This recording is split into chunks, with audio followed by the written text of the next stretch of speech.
I খালি যাবেন? I খালি যাবেন? হ্যাঁ যাবো তো, কোথায় যাবেন? বিয়েবাড়ি ক্যাম্পাস। চলেন। কত?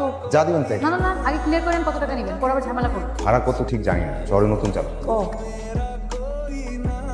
এই ভাই বাবা রাখেন তো। ভাই আমি সবাইকে ফোন দিচ্ছি, সিএমকে ফোন দিচ্ছি, সবার নাম্বার বন্ধ, ব্যস্ত সবাই। আমি কি করবো বল? আমি খালি ফাতে নিয়ে যাবো? আমি তোদের সবসময় বিপদে আপদে পাশে ছিলাম না, আর আজকে তোর আমি তেমন করলি। সমস্যা নেই, সময় কিনা আমারও আসবে। আচ্ছা কি হয়েছে আমাকে বলতে পারেন? আমি আপনাকে কি বলবো? আপনি আমাকে কি হেল্প করবেন? আপনি রিক্সা চালান, রিক্সা চালো। আমার প্রেজেন্টেশনই সমস্যা করছে। রিক্সা চালককে এত ছোট করে দেখছেন কেন? আমার অ্যাসাইনমেন্ট আর 2.5 ঘন্টা বাকি আছে। এদিকে আমার বন্ধুদের কারো কোনো খবর নেই। ওরা বলছিল যে ওরা আজকে আমার অ্যাসাইনমেন্ট করে দিবে। বিবিএ করেন? হ্যাঁ। ল্যাপটপ আছে? হ্যাঁ। ঠিক আছে চলে। কোথায় যাচ্ছেন আপনি? দেখি কি করা যায়। বসেন, ল্যাপটপটা দেন আর ফাইলগুলো। আপনি এখানে? আমি তো ভাবলাম আপনাকে খুঁজে পাওয়া যাবে না। আপনি জানেন ক্লাসে সবাই অবাক হয়ে গেছে, তারও অবাক হয়ে গেছে। এত ভালো প্রেজেন্টেশন করলেন আপনি। আপনি তো একজন সুপারম্যান। আচ্ছা আপনি আমাকে একটা সত্যি করে কথা বলেন তো, আপনি এত ভালো প্রেজেন্টেশন কিভাবে করলেন? আচ্ছা আপনি আমাকে এইটা বলেন, কে আপনি? আমি বন, জসিম বন। গ্রামের লোকে আমাকে জসিম বন বলি না। আমার কেন যেন আপনার কথা বিশ্বাস হচ্ছে না। কি দরকার বিশ্বাস করা? আমি আপনার অপরিচিত, আপনিও আমার অপরিচিত। একটু পর আপনি চলে যাবেন আপনার রাস্তায়, আমি চলে যাবো আমার রাস্তায়। বিশ্বাস করে কি হবে? না তবে আপনাকে আমার জসিম বন্ড মনে হচ্ছে না, আপনাকে আমার রিক্সা চালকও মনে হচ্ছে না। আপনি কত সুন্দর করে কথা গুছিয়ে বলেন, আর এত সুন্দর করে আমার প্রেজেন্টেশনটা করে দিলেন। কিভাবে করলেন? এসব ভেবেও অবাক হবেন। জীবন বাঁচানোর যুদ্ধে কত শিক্ষিত লোক রিক্সা নিয়ে রাস্তায় নেমে যায়। এই শহরের অলিতে গলিতে কয়টা সত্যের খবর আমরা জানি বলেন? আচ্ছা আপনি কি আমাকে বাসে নামিয়ে দিয়ে আসতে পারবেন? চলে। বলেন কত টাকা দিব আপনাকে? দেন যা দিবেন তাই। আচ্ছা আপনার ভাড়াটা কালকে দিন। কাল তো মনে হয় থাকবো না। কোথায় থাকবেন বলেন, আমি নিজে গিয়ে দিয়ে আসবো।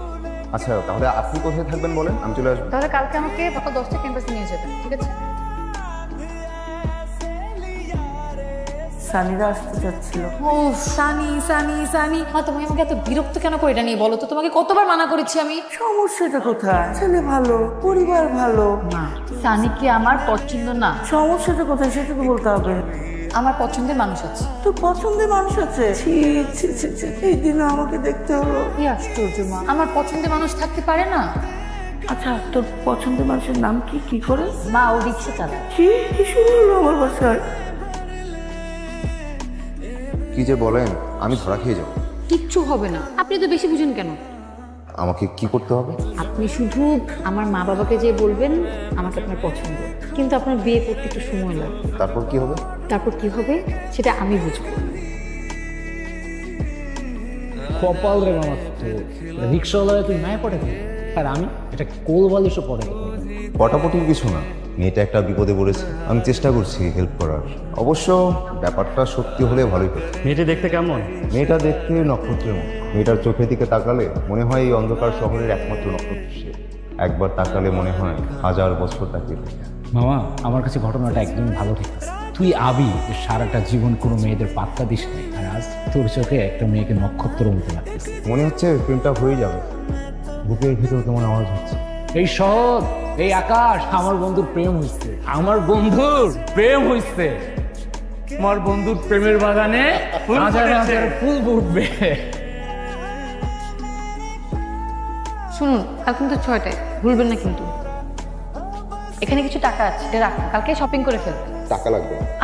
ধরুন না, নতুন জামা প্যান্ট জুতা। নতুন শার্ট, নতুন প্যান্ট, নতুন জুতা সবই আমার আছে। আপনি এত টেনশন করছেন কেন? না না, পরে আপনি কি নাকি পরে চলে আসেন, পরে আমার মান সম্মানে লটস্পাই হয়ে যাবে। আপনি চাইলেও আমি আপনার মান সম্মান লটস্পাই হতে দিব। আমি যাকে হেল্প করি মন থেকে করি।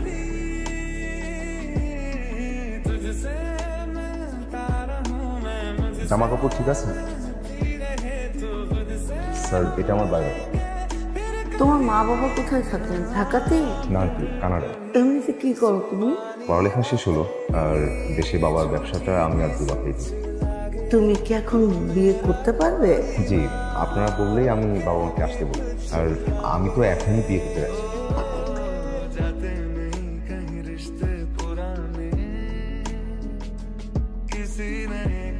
এমন চুপ হয়ে গেলেন কেন? আমি কিন্তু পাত্র হিসেবে অতটাও মন নেই। কিন্তু এভাবে হয় না মিস্টার জসিম বন। আমার নাম আবির। এভাবে হয় না মিস্টার আবির। কিন্তু আমি কি করেছি? সব তো আপনার কথাতেই হলো। আমি কি জানতাম আমি তো আপনাকে ঠিক মতো চিনিই না। আমরা না হয় ধীরে ধীরে আমাদের চিনে নিলাম। না হবে না, আপনি আমার সামনে থেকে ভাগেন, যান। কণা, আমি বন্ধুদের সাথে বাজি ধরে রিক্সা চালক সেজেছিলাম, কিন্তু প্রথম যেদিন আপনাকে দেখলাম তখন মনে হলো আমি বছরের পর বছর এই মানুষটার জন্য অপেক্ষায় ছিলাম, যে মানুষটা সারা জীবন আমার হাত ধরে কাটিয়ে দিল। কিন্তু আমি আপনাকে কেন বিয়ে করব? আপনি আমাকে কেন বিয়ে করবেন? আচ্ছা, একটা বলার চেষ্টা করুন। আমি প্রতিদিন আপনাকে অ্যাসাইনমেন্ট করে দিব, আপনার জন্য রিক্সা ভাড়া করে সারা শহর ঘুরে বেড়াবো। আপনি প্যাসেঞ্জার, আমি ড্রাইভার। এটা আমার জন্য যে কেউই করবে। আমি কথা দিচ্ছি, আমি সবসময় তোমার বাসায় থাকবো। বৃদ্ধ হয়ে গেলেও আমি তোমার হাত ধরে রাস্তা পার করবো। আমি নিজে না খেয়েও আমি তোমাকে খাওয়াবো। আমি কথা দিচ্ছি, আমি আজ ভালোবাসবো, কাল ভালোবাসবো, পরশু ভালোবাসবো, সবসময়। আপনার নাম কি যেন? জসিম বন। মিস্টার জসিম, এই রিংটা আপাতত আমার কাছেই থাক। যেদিন আপনি আমার ভালোবাসার পরীক্ষা পাশ করতে পারবেন, ওদিন আমি নিজ দায়িত্বে এই রিংটা হাতে পরে নেব। আহা শুনুন, শুনেন। শুনবো না। আমার কথা তো শেষ হয়নি। তাতে কি? আপনি ছাড়া কিন্তু আমার আর কোনো প্যাসেঞ্জার ছিল না। তো আমি কি করব? তো আমি কি ঝুলে থাকবো? থাকুন ঝুলে, আমি কেন কোনো রিক্সাওয়ালার কাছ থেকে কথা বলবো?